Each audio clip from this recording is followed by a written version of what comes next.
Praise Lord.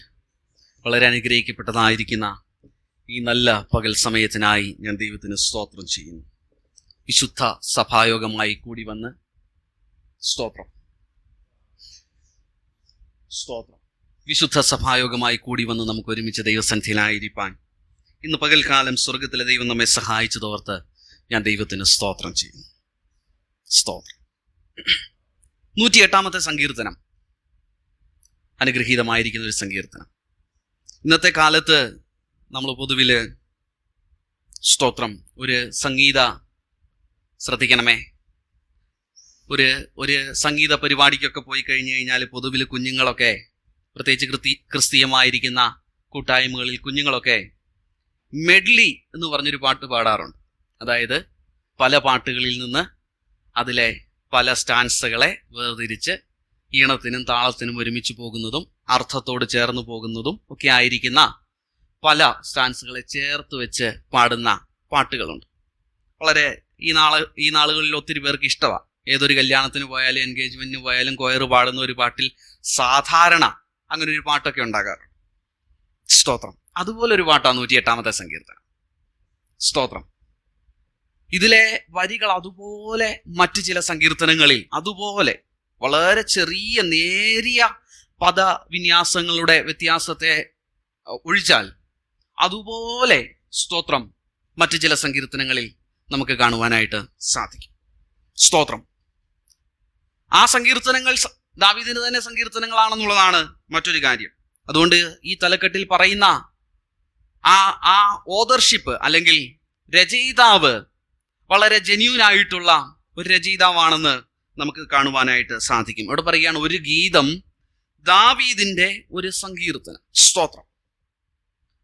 പറഞ്ഞ് ആരംഭിക്കുന്ന പദപ്രയോഗം ഇങ്ങനെയാണ്: ദൈവമേ, എൻ്റെ മനസ്സ് ഉറച്ചിരിക്കുന്നു.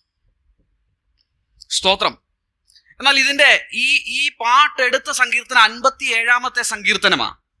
57 സങ്കീർത്തനത്തിലേക്ക് നാം ചെന്ന് നോക്കുമ്പോൾ അതിന്റെ ആദ്യ വാക്യങ്ങൾ ഈ വാക്യം തുടങ്ങുന്നതിന് തൊട്ടു മുൻപേ ഉള്ള സ്തോത്രം വാക്യത്തിൽ പറയുകയാണ്, ദൈവമേ, എൻ്റെ മനസ്സ് ഇടിഞ്ഞിരിക്കുന്നെന്ന്. ഒന്ന് ഓടി വായിക്കാം. അതിൽ ദൈവം എന്നോട് ഇടപെട്ട ഒരു ഭാഗമുണ്ട്. അത് സഭയോട് പങ്കുവെക്കാതെ തരമില്ല. ദൈവം എന്നോട് ഇടപെട്ട ഒരു ഭാഗം. സ്തോത്രം.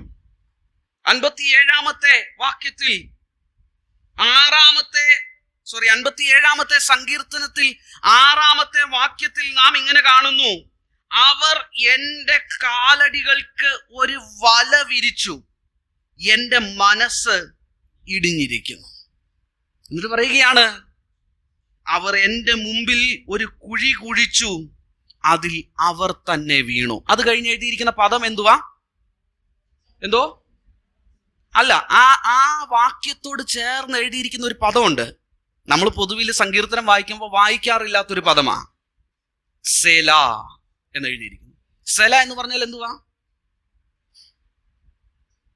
ഒന്ന്, വേദപണ്ഡിതന്മാർ പറയുമ്പോൾ അവിടെ ഒരു പോസ് കൊടുത്തെന്ന് പറയും.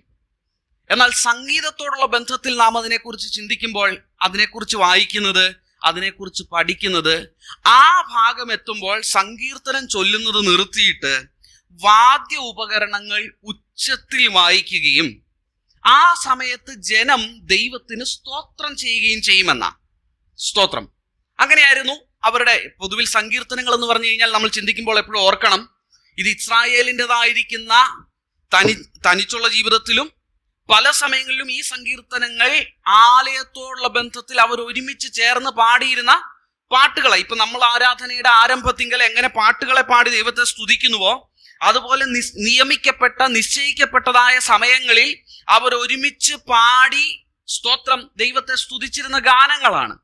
അങ്ങനെയെങ്കിൽ നമ്മളൊക്കെ ഇന്ന് കാലത്ത് സംഗീതം കേൾക്കുമ്പോൾ നമുക്കറിയാം, ഒരു സ്റ്റാൻസ കഴിയുമ്പോൾ അവിടെ നമ്മളൊരു മ്യൂസിക് കൊടുക്കുന്ന ഒരു രീതിയുണ്ട്.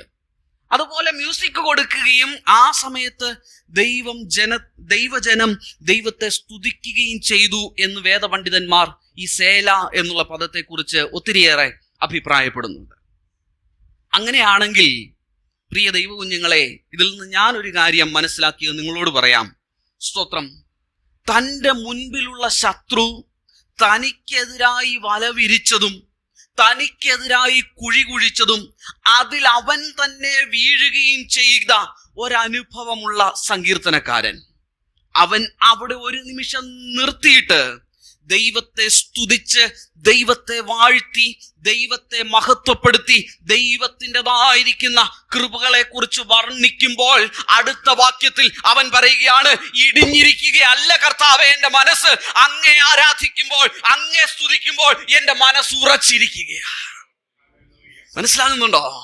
സ്തോത്രം. ജീവിതത്തിന്റെ ഇടുക്കമുള്ള അനുഭവങ്ങളിൽ, ജീവിതത്തിൽ വീഴ്ചകളുടെ അനുഭവങ്ങളിൽ, തകർച്ചകളുടെ അനുഭവങ്ങളിൽ, സ്തോത്രം, നാം ദൈവത്തെ സ്തുതിക്കുമ്പോൾ, നാം ദൈവത്തെ ആരാധിക്കുമ്പോൾ ഇടുങ്ങിയിരിക്കുന്ന മനസ്സിന് ലഭിക്കുന്ന ഒരു ധൈര്യമുണ്ട്. അത് ഉച്ചൈസ്വരം പറയും, കർത്താവേ ഞാൻ ഉറച്ചിരിക്കുന്നു, എന്റെ മനസ്സങ്ങ് ഉറപ്പിച്ചല്ലോ, അങ്ങേക്ക് സ്തോത്രം. തുടർന്നുള്ള ആ പദങ്ങളൊക്കെ ഈ സങ്കീർത്തനത്തിലെ അതുപോലെയുള്ള പദങ്ങളാ. അവിടെ പറയുക, ദൈവമേ എന്റെ മനസ്സ് ഉറച്ചിരിക്കുന്നു, ദൈവമേ എന്റെ മനസ്സ് ഉറച്ചിരിക്കുന്നു. 2 പ്രാവശ്യം പറയുന്നുണ്ട്. എന്നിട്ട് പറയുക, ഞാൻ പാടും സ്തോത്രം. അടുത്തത്, ഞാൻ കീർത്തനം പാടും. എന്നിട്ട് പറയുക, വീണയും കിന്നരവുമായുള്ളവരെ ഉണരുവിൻ, ഞാൻ അധികാലത്ത് ഉണരും. സ്തോത്രം. ദൈവം നിങ്ങളുടെ ജീവിതത്തിൽ ഉണ്ടാകേണ്ട ഒരു ശീലമാ അധികാലത്തെ ഉണരുക എന്നുള്ളത്. സ്തോത്രം. അധികാലത്ത് ഉണരുകയും അധികാലത്തെ ദൈവത്തെ അന്വേഷിക്കുകയും ചെയ്യേണ്ടുന്നത് ഒരു ദൈവ പൈതലിന്റെ ജീവിതത്തിൽ അനിവാര്യമാണെന്ന് ദൈവവചനം നമ്മെ പഠിപ്പിക്കുന്നു. അതിന് പഴയ നിയമ ഭക്തന്മാർ ഉദാഹരണമാ.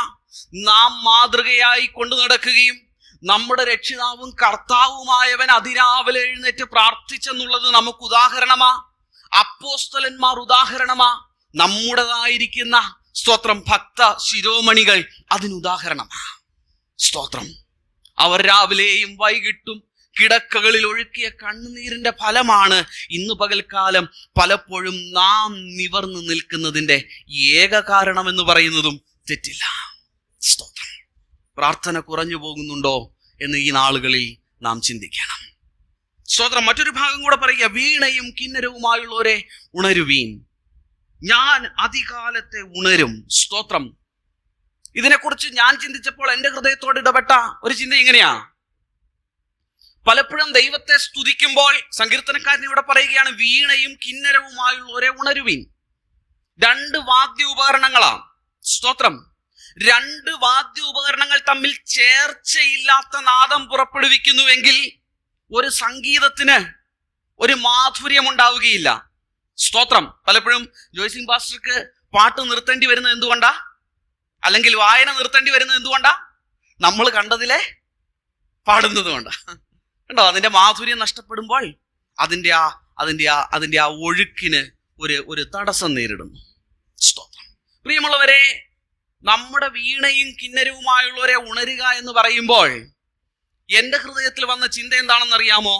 നമ്മളുടെ മനസ്സും ചിന്തകളും അതിനോട് ചേർന്ന് പോകുവാനായിട്ടിടയായിത്തീരണം.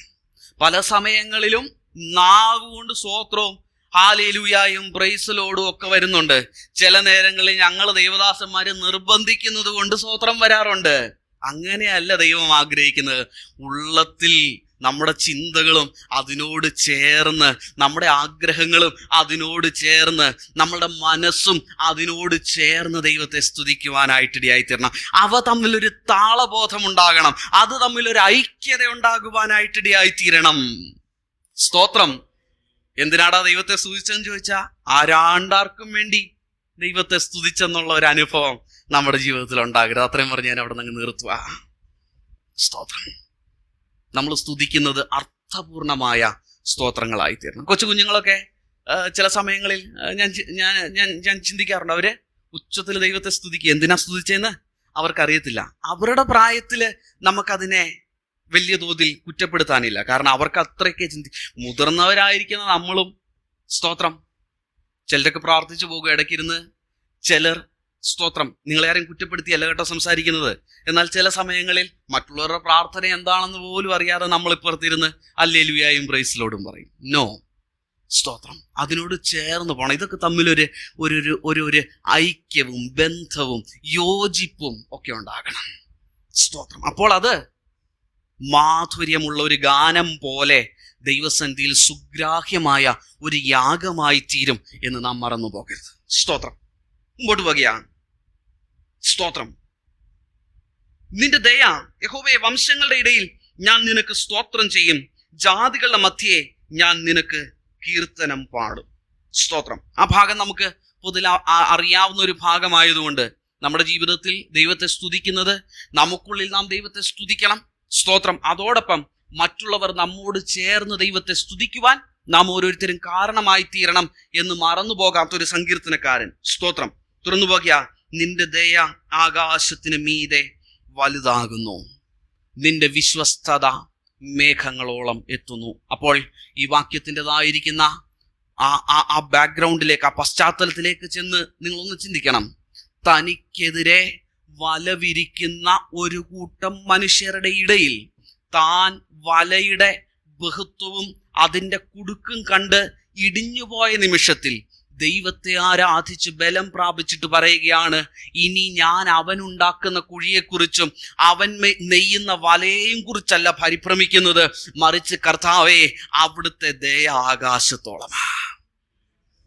സ്തോത്രം. മനുഷ്യർ അവിശ്വസ്തരായി തീർന്നാലും, ചുറ്റും പാർക്കുന്നവർ സ്തോത്രം വിശ്വസ്തത അറ്റവരായി തീർന്നാലും, ദൈവമേ, അവിടുത്തെ വിശ്വസ്തത എല്ലാ കാലത്തും നിലനിൽക്കണം. ഇതിൽ പരം ഒരു ധൈര്യം എനിക്ക് നിങ്ങൾക്കും എന്തോ വേണ്ടിയേ? സ്തോത്രം. നമ്മളെ വിളിച്ചവൻ, നമ്മെ വഴി നടത്തുന്നവൻ, നമ്മുടെ രക്ഷകൻ, നമ്മുടെ പിതാവ്, സ്തോത്രം, അവൻ വിശ്വസ്തനായി നമ്മോട് കൂടെ ഉണ്ട് എന്നുള്ള ധൈര്യത്തെ കവിഞ്ഞൊരു ധൈര്യം എനിക്ക് നിങ്ങൾക്കും ആവശ്യമുണ്ടോ? സ്തോത്രം. അവൻ പറയുകയാണ്, ആകാശം മാറിപ്പോകും, മനുഷ്യരുടെ കാര്യം വിട്. സ്തോത്രം.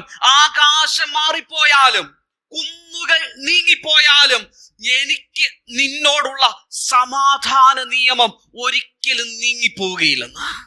സ്തോത്രം. സാഹചര്യങ്ങൾ മാറിപ്പോയാലും, സ്തോത്രം, നമ്മൾ നിൽക്കുന്ന ഇടം, സ്തോത്രം, നമ്മുടെ കാലിന്റെ അടിയിൽ ഒലിച്ചു പോകുന്ന ഒരു അനുഭവത്തിലൂടെ നമ്മൾ കടന്നുപോയാലും അവിടെയും നമ്മുടെ കരങ്ങളെ ഉയരത്തിൽ നിന്ന് നീട്ടിപ്പിടിച്ച്, സ്തോത്രം, പെരുവെള്ളത്തിന്റെ ഇടയിൽ നിന്ന് നമ്മെ വലിച്ചെടുക്കുവാൻ സർവശക്തനായ ഒരു ദൈവത്തെ അല്ലേ ദൈവവൈതലേ ഞാനും നിങ്ങളും ആരാധിക്കുന്നത്? അവന്റെ ദയ ആകാശത്തോളവും അവന്റെ വിശ്വസ്തത മേഘങ്ങളോളവും എത്തുന്നു. സ്തോത്രം. എന്നിട്ട് പറയാ, ദൈവമേ, നീ ആകാശത്തിന് മീതെ ഉയർന്നിരിക്കുന്നു. 6-ാമത്തെ വാക്യത്തിലേക്ക് ഓടി വരിക. 6-ാമത്തെ വാക്യം മുതല് 60-ാമത്തെ സങ്കീർത്തനത്തിന്റെ ഭാഗമാ. സ്തോത്രം. 60-ാമത്തെ സങ്കീർത്തനം തുടങ്ങുന്നത് തന്നെ നമുക്കറിയാം, ദൈവമേ, നീ ഞങ്ങളെ തള്ളിക്കളഞ്ഞത്. വൈരിയുടെ ഉപദ്രവം ഹേതുവായി ഞങ്ങള് ദുഃഖിച്ച് നടക്കേണ്ടി വരുന്നത് എന്ത്? ഞങ്ങളുടെ ജീവിതത്തിൽ ഇത്രമാത്രം പ്രയാസങ്ങൾ എന്ത്? എന്നിട്ട് 6-ാമത്തെ വാക്യം, ഇവിടെ 6-ാമത്തെ വാക്യത്തിൽ എത്തുമ്പോൾ പറയുക, നിനക്ക് പ്രിയമുള്ളവർ വിടുവിക്കപ്പെടേണ്ടതിന് നിന്റെ വലങ്കൈ കൊണ്ട് രക്ഷിച്ച് ഞങ്ങൾക്ക് ഉത്തരമരുളണമേ. സ്തോത്രം. 60-ാമത്തെ സങ്കീർത്തനത്തിലേക്ക് ഒന്ന് ഓടിപ്പോകാം. അവിടെയും ഇതുപോലെ ഒരു കാര്യം നിങ്ങൾക്ക് കാണാനായിട്ട് സാധിക്കും. സ്തോത്രം.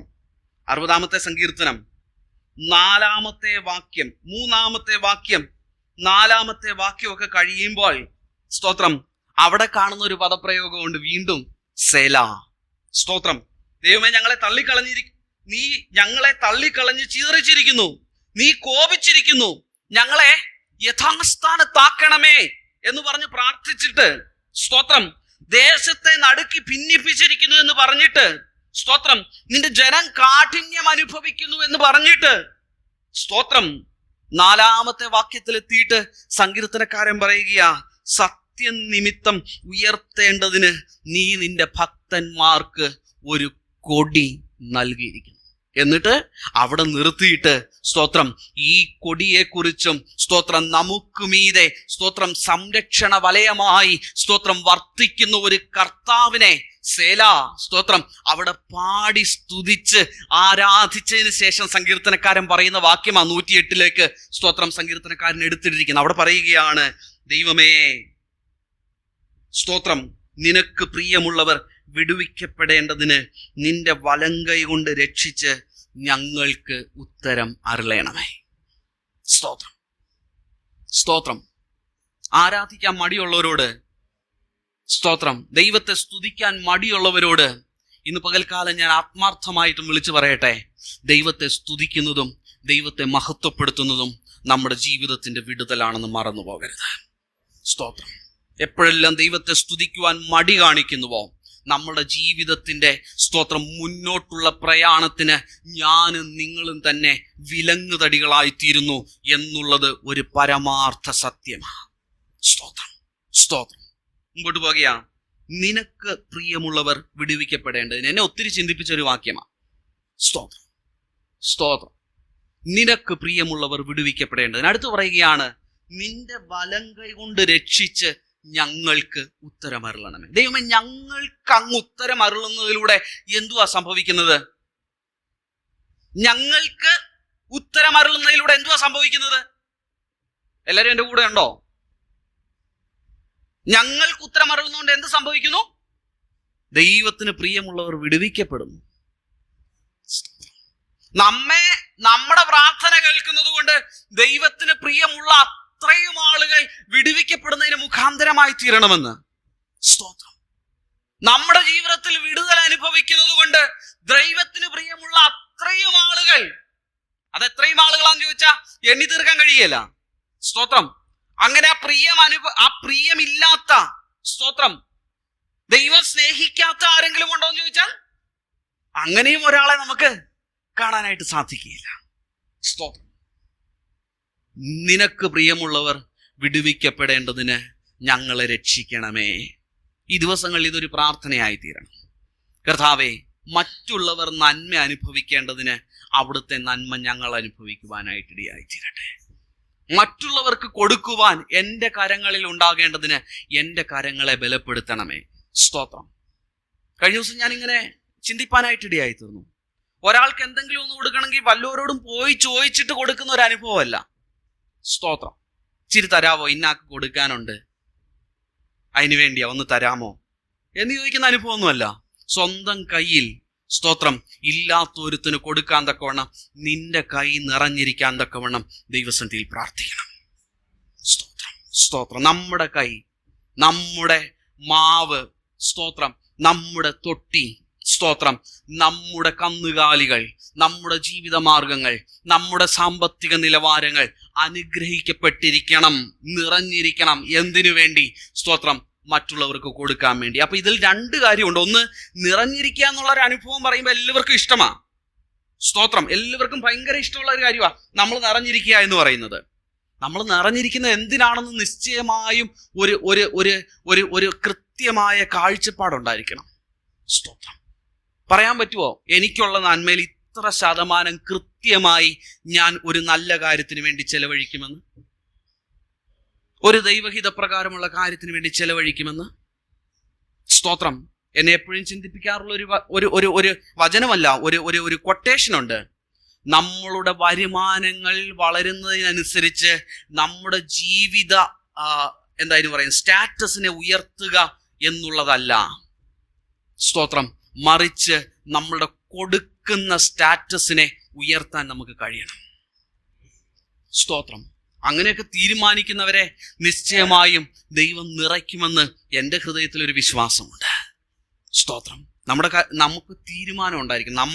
നമ്മുടെ ഇൻകത്തെക്കുറിച്ച്, നമുക്കുള്ള സാമ്പത്തിക നിലവാരത്തെക്കുറിച്ച് നമുക്ക് കൃത്യമായിരിക്കുന്ന അറിവുണ്ടായിരിക്കണം. എനിക്ക് എത്ര വരുന്നുണ്ട്, എൻ്റെ കയ്യിൽ നിന്ന് എത്ര പോകുന്നുണ്ട്, അതിൽ ഞാൻ എത്ര പേർക്ക് നന്മ ചെയ്യുന്നുണ്ട് എന്നുള്ള കൃത്യമായ സാമ്പത്തിക അച്ചടക്കം ഒരു ദൈവ പൈതലിനുണ്ടായിരിക്കണം.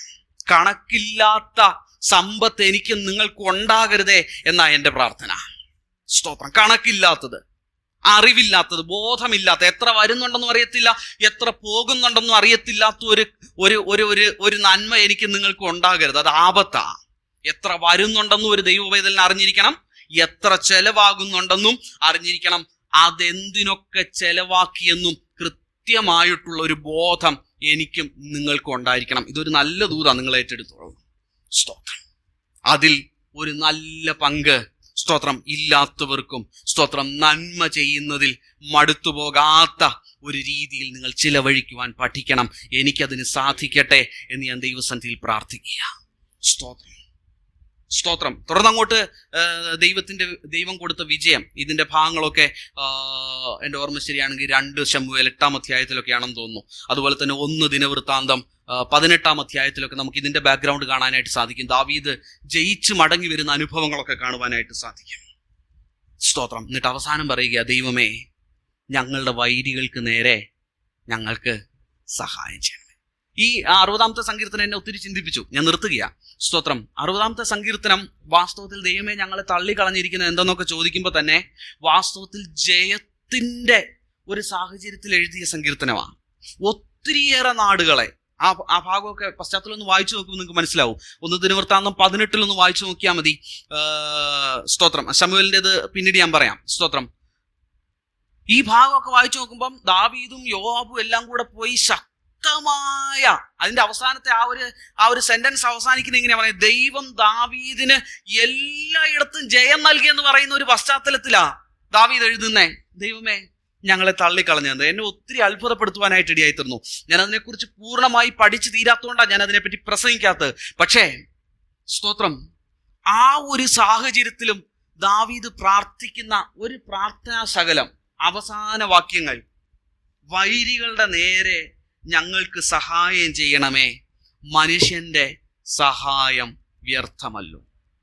ഈ പറഞ്ഞ മോവാബിനെ, ഈ പറഞ്ഞ ഫെലിസ്തീനെ, സ്തോത്രം, ഈ പറഞ്ഞ ഏദോമിനെ, ഈ പറഞ്ഞ എഫ്രൈമിനെ, ഈ പറഞ്ഞ മനശ്ശയെ, ഈ പറഞ്ഞ പ്രദേശങ്ങളെല്ലാം ജയിച്ച് കീഴടക്കി യഹോവ എല്ലായിടത്തും ദാവീദിന് ജയം നൽകി എന്ന് പറഞ്ഞ അനുഭവത്തിൽ ദാവീദ് വീണ്ടും ദൈവസന്നിധിയിൽ അടുത്ത ആവർത്തി ഉച്ചരിച്ച് പറയുകയാണ്, സമ്മതിക്കുകയാണ്, കർത്താവേ മനുഷ്യരുടെ മേലുള്ള ആശ്രയം കൊണ്ടോ മനുഷ്യൻ തന്ന സഹായം കൊണ്ടോ അല്ല ഞങ്ങൾ ജയം പ്രാപിക്കുന്നത്, മറിച്ച് അങ്ങ് ഞങ്ങൾക്ക് വേണ്ടി യുദ്ധം ചെയ്യുന്നത് കൊണ്ട്, അങ്ങ് ഞങ്ങൾക്ക് മുൻപായി കടന്നു പോകുന്നത് കൊണ്ട്, അങ്ങ് ഞങ്ങൾക്ക് വേണ്ടി കാര്യങ്ങളെ നിവർത്തിക്കുന്നത് കൊണ്ട് മാത്രമാണ് ദൈവമേ ഞങ്ങൾ ജയം പ്രാപിക്കുവാനായിട്ടിടയായിത്തീരുന്നത്. ജീവിതത്തിൽ എത്ര വിജയം പ്രാപിച്ചാലും, എത്ര പരമോന്നത ഇടങ്ങളിൽ കടന്നു ചെന്നാലും ദൈവകുഞ്ഞെ, ഈ ഒരു ബോധം എൻ്റെയും നിങ്ങളുടെയും ഹൃദയത്തിൽ ഉണ്ടാകണം. എൻ്റെ കൈ അല്ല എനിക്ക് ജയം നൽകിയത്, എന്നെ സഹായിക്കാൻ ഒത്തിരി കൂട്ടരുണ്ടായത് കൊണ്ടൊന്നും അല്ല ഞാൻ ജയിച്ചത്, എന്നെ ജയിപ്പിപ്പാൻ എൻ്റെ ദൈവം യുദ്ധവീരനായി എനിക്ക് മുൻപായി കടന്നുപോയത് കൊണ്ടാ. ഈ ധൈര്യം ഉണ്ടാകട്ടെ. അവസാനം ഈ ധൈര്യത്തിൽ നിന്ന് വേണം പറയാൻ. അല്ലാതെ പലപ്പോഴും പലരും പറഞ്ഞ് ഞാൻ കേൾക്കുന്നുണ്ട്, ഈ കാലഘട്ടങ്ങളിൽ ഒത്തിരി കേൾക്കുന്നുണ്ട്, ദൈവത്താൽ ഞാൻ അങ്ങ് വീര്യം പ്രവർത്തിക്കും, വൻ കാര്യം ചെയ്യും, ശത്രു അടുക്കത്തില്ല, ശത്രു തൊടത്തില്ല, ശത്രു നിക്കത്തില്ല. സ്തോത്രം. വാലും ചുരുട്ടി ശത്രു ഓടും, നിന്റെ ബലം കൊണ്ടൊന്നുമല്ല. സ്തോത്രം. സ്തോത്രം. നീ വീരനും ശൂരനുമായതുകൊണ്ടല്ല. സ്തോത്രം. നിനക്ക് വേണ്ടി വീര്യം പ്രവർത്തിക്കുന്ന ഒരു ദൈവം ഉള്ളത് കൊണ്ടാ ശത്രു നിന്നെ തൊടുവാൻ ഇടയായി തീരാത്തത്. പത്രോസ് യേശുവിന്റെ കൂടെ നടവനാ. അവനെ പാറ്റിക്കളയുവാൻ എത്രയോ വട്ടം, 1 പ്രാവശ്യം 2 പ്രാവശ്യം എന്നല്ല കർത്താവ് പറയുന്നത്, എത്രയോ വട്ടം എന്നോട് അനുവാദം ചോദിച്ചു. പക്ഷെ നിന്റെ വിശ്വാസം നഷ്ടപ്പെട്ടു പോകാതിരിപ്പാൻ, നീ തകർന്നു പോകാതിരിപ്പാൻ, സ്തോത്രം, നീ നാമാവശേഷമായി തീരാതിരിപ്പാൻ ഞാൻ അവന് അനുവാദം കൊടുത്തില്ല എന്ന് പറയുന്ന ഒരു കർത്താവിനെ നമുക്ക് കാണുവാനായിട്ട് സാധിക്കും. എന്നിട്ട് തുടർന്ന് അങ്ങോട്ട് പോകുമ്പോൾ കർത്താവ് പറയുക, പരീക്ഷയിൽ അകപ്പെടാതിരിപ്പാൻ ഉണർന്നിരുന്ന് പ്രാർത്ഥിച്ചോളാൻ. സ്തോത്രം. വാക്യം വായിച്ച് നിർത്തുകയാ. സ്തോത്രം. 13-ാമത്തെ വാക്യം, ദൈവത്താൽ നാം വീര്യം പ്രവർത്തിക്കും, അവൻ തന്നെ. സ്തോത്രം. അവൻ തന്നെ. കൂടെ യോവാബുണ്ട്, ഒത്തിരി പടയാളികളുണ്ട് ഇവന്റെ ജയത്തിന്റെ പിൻപിൽ. സ്തോത്രം. ആർക്കും മഹത്വം കൊടുത്തിട്ടല്ല പറയുകയാണ്, അവൻ തന്നെ നമ്മളുടെ വൈരികളെ മെതിച്ചു കളയും. പ്രിയ ദൈവകുഞ്ഞുങ്ങളെ, സ്തോത്രം, ഏതെങ്കിലും മേഖലകളിൽ ചില ശത്രുവിന്റെ പോരാട്ടങ്ങളെ നിങ്ങൾ അനുഭവിച്ചു കൊണ്ടിരിക്കുന്നെങ്കിൽ, സ്തോത്രം, നിങ്ങളുടെ യുദ്ധപരാക്രമം കൊണ്ട് അവനെ നേടി ജയിക്കാമെന്ന് കരുതരുത്. സ്തോത്രം. നിങ്ങളുടെ മുഷ്ടി കൊണ്ട് നിങ്ങൾക്കതിനെ ജയിക്കാമെന്നുള്ള നിങ്ങളുടെ ധാരണകളെ താഴെ വെച്ചിട്ട് ഇന്ന് പകൽക്കാലം ദൈവത്തെ ആശ്രയിച്ചുകൊണ്ട് പറയണം, കർത്താവേ ദൈവത്താൽ ഞങ്ങൾ വീര്യം പ്രവർത്തിക്കും, ദൈവത്താൽ ഞങ്ങൾ മതിൽ ചാടിക്കടക്കും, അങ്ങ് ഞങ്ങൾക്ക് മുമ്പായി പോകുന്നത് കൊണ്ട് ഞങ്ങൾ ജയം പ്രാപിക്കുവാനായിട്ടിടയായി തീരും. അങ്ങ് തന്നെ ഇന്ന് പകൽക്കാലം ഞാൻ എതിരിടുന്ന, ഞാൻ അനുഭവിക്കുന്ന, ഞാൻ കടന്നു പോകുന്ന ഈ വിഷയത്തിൽ എനിക്കൊരു വിടുതൽ തരണമേ എന്ന് ദൈവത്തോടൊന്ന് പറയാൻ സാധിക്കുമോ? സ്തോത്രം. ഇത് നമ്മുടെ പ്രാർത്ഥനയായിരിക്കട്ടെ. ഇത് നമ്മുടെ ഏറ്റുപറച്ചിലായിരിക്കണം, നമ്മുടെ ഡിക്ലറേഷൻ ആയിരിക്കണം. എപ്പോഴും പറയണം, സ്തോത്രം, സ്തോത്രം. ഒരുത്തിനും എനിക്കെതിരെ നിൽക്കുകയില്ലെന്ന് പറയുന്നതിന് മുമ്പ് പറയണം, എൻ്റെ കർത്താവ് എൻ്റെ കൂടെ ഉള്ളതുകൊണ്ട്, യഹോവ എൻ്റെ കൂടെ ഉള്ളതുകൊണ്ട്, യഹോവ എൻ്റെ ഇടയനാകുന്നത് കൊണ്ട് ദൈവം എനിക്ക് ജയം നൽകി തരുമെന്ന് പറയുവാനായിട്ട് ഇടയായിത്തീരണം. ദൈവസന്നിധിയിൽ സമർപ്പിക്കാം, നമ്മെ തന്നെ ഏൽപ്പിച്ചു കൊടുക്കാം. അവൻ നമുക്ക് മുൻപായി കടന്നു എന്ന് ശത്രുവിന്റെ സകല തന്ത്രങ്ങളെയും തകർക്കുവാൻ ഇടയായി തീരും. ധൈര്യമായി വിശ്വസിക്കാം, ദൈവത്തിൽ ആശ്രയിക്കാം. ഈ വചനങ്ങളാൽ ദൈവം നമ്മെ അനുഗ്രഹിക്കുമാറാകട്ടെ.